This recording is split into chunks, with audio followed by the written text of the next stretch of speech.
know that he was coming in. And he didn't do what Dick Berggren was talking about there. He did not want to run that car completely out of fuel and burn a piston. Now are you surprised he's coming in alone? Well, maybe he had no choice. He might have seen the fuel gauge might have started fluctuating and said, hey, it's time to go. Let's go to the pits and Ralph Shaheen. Ned, they are planning on bringing Sterling Marlin down. He will make his way down pit road and come to a stop. The crew goes over the wall, and they will take 2 right side tires. No chassis changes. There's trouble. Ralph back straight away. Trouble. 1, 2 cars. It's Standridge who goes spinning. And he may have gone by himself. Just as they came off turn number 2, it looked like the back end came around on Billy Standridge. What a terrible break for Sterling Marlin. Everybody else is running right now. Good break for Sterling Marlin. He's not going to lose the... he's back out. He's back out. Everybody else will come in under caution, and he'll get up the front if they got all 4 tires changed. And a big break is that Kenny Wallace, who's just in front of the leaders. Here comes Mike Skinner to lead them across. And Wallace will stay on the lead lap. Big break for Phil Martossi's team. Absolutely, and he will be one of those who just made a pit stop, so he'll be up the front of the pack. He won't have to stop. The others will. So now Marlin did not lose a lap. As soon as they heard there was trouble on the racetrack, they got him out of the pits, and these leaders did not overhaul him before they came back to the caution flag. So Billy Standridge, who had a great run going and was up into the top 10, comes a grief coming out of turn 2 and brings out our first caution of the day. You can see the tire marks on the right side of Standridge's car. Apparently contact with another machine sent him spinning, and the right front is flat.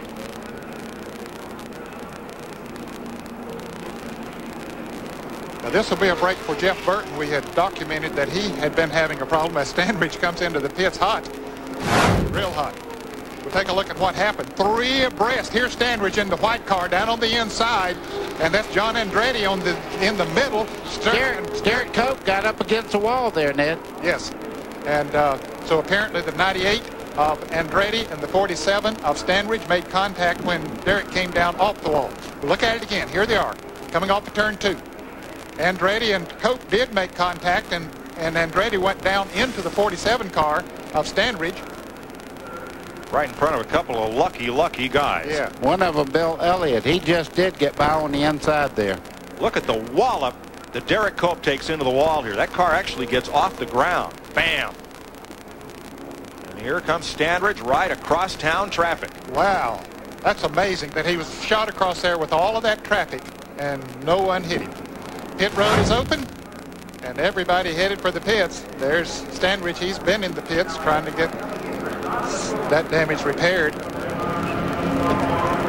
And look, John Andretti, he was the meat in that sandwich, and he didn't fare too well.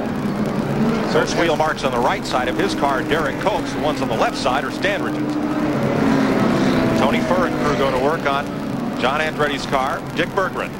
Dale Earnhardt is in as well. 4 tire change for everybody we're seeing on pit road right now, Mike. Later in the game, it may not go that way. Earnhardt's car just a tad loose. They're adjusting that with tire pressure. They have not put a bolt or a wrench on any of those chassis bolts in the car. Let's go to Bill Stevens. A little bit of a problem for Bobby Labonte's pit stop. They finish it off, but they had the jack slip underneath the car and then go sideways. They had to get under the car again. 4 tire stop, as you mentioned, Dick. And we just received a report that Johnny Benson ran out of gas just before he came into the pits. Boy, that'll drop Bobby Labonte way down the order as he comes off pit road. Probably take him out of the top 20. Yeah, and Terry Labonte, his brother, also had a slow pit stop, and he's way back there. And here is Cope in the Skittles Pontiac.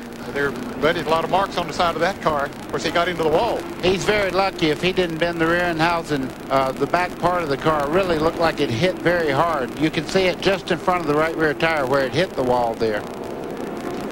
So pit stops the order of the day, and the big loser on that, Bobby Labonte, drops back to 28th spot. We'll be right back.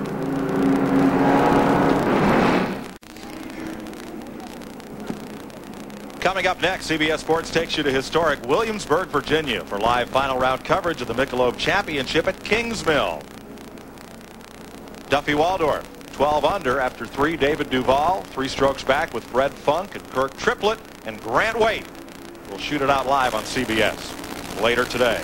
And after the race, jump on CBS Sports Line for a complete summary, including the latest news, standings, and schedules from NASCAR. Monday at 7 p.m. Eastern.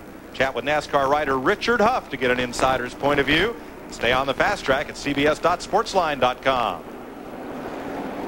There's John Andretti back on track after damage. And the other car who's going to be a big loser on this pit exchange is Mark Martin, whose tire rolled across pit road. Martin will have to start in the back. Now here's what happened from John Andretti's viewpoint.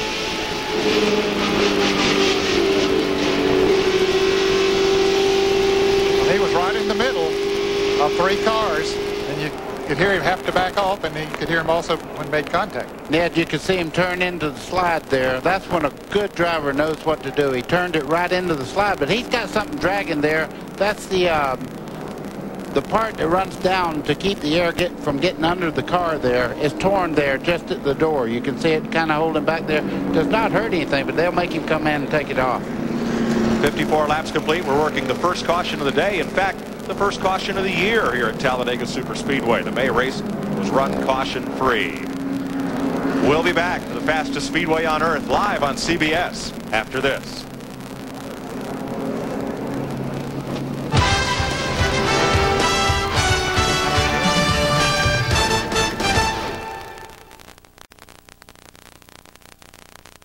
Welcome back to Talladega. After pit stop, Sterling Marlin, Jimmy Spencer, Ken Schrader, Greg Sachs, and Mike Skinner are the front 5. Last night here, just about 7 miles from the speedway, 3 very special names in racing were inducted into the Talladega Texaco Walk of Fame.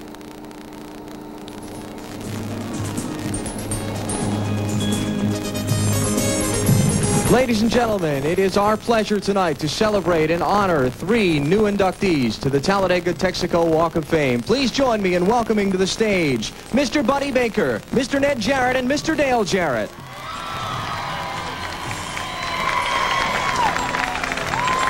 Talladega has always been very special to me, but the real reason that I enjoyed racing was people like you out there, the fans, and I still love you to death. The sport of auto racing has been very good to the Jarrett family, and we appreciate it more than we can ever tell you. And if it were not for the fans, then we wouldn't have a sport, we wouldn't have a job, and I hope that those of us in the sport never forget that. Gentlemen, start the unveiling. Yeah.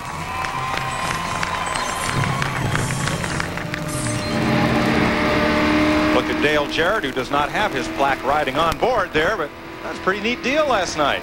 Congratulations to both of you. Well, thank you. It really was a neat deal, and we appreciate the fans voting us in, buddy. I just loved it, and the chance to really visit with the fans and also to be inducted with such a great family as the Jarretts. That really meant a lot to me. While we're on celebrations, Ned, happy birthday. Oh, thank you. I appreciate that, man. They just keep coming around. Good hey, thing. Good. One of the competitors out here has a birthday today, too, Morgan Shepherd. That's right. Celebrating his 56 today. I kind of heard a little thing on you, Mike. Is there little bells in your future here? Yep, and it's not the one that ringing when I hit the wall either. No. All right, for more on Derek Cope, who rung his bell against the wall there, let's go to Dick Berggren. And he has visited pit road on several occasions, Mike. They've worked underneath the front end of that car, trying to line up the toe-in on that car. They also changed the front wedge bolt, which is against NASCAR rules. But crew chief Ryan Pemberton went to the NASCAR official and said, look, the lower A-frame on this car is bent. Can we do it? And they've allowed him to go ahead and do that. The nose of the car seems okay. Hey, he may be all right. Ralph?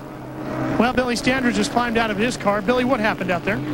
I guess, maybe some air, another car took some air off my spoiler. I'm not really sure. The car hadn't been loose all day. Well, the racetrack may be getting slick. Earlier, we thought there was an oil leak in Bobby Hamilton's car. Then it was discovered that the rear end in Kenny Wallace's car was overfilled. He was losing grease.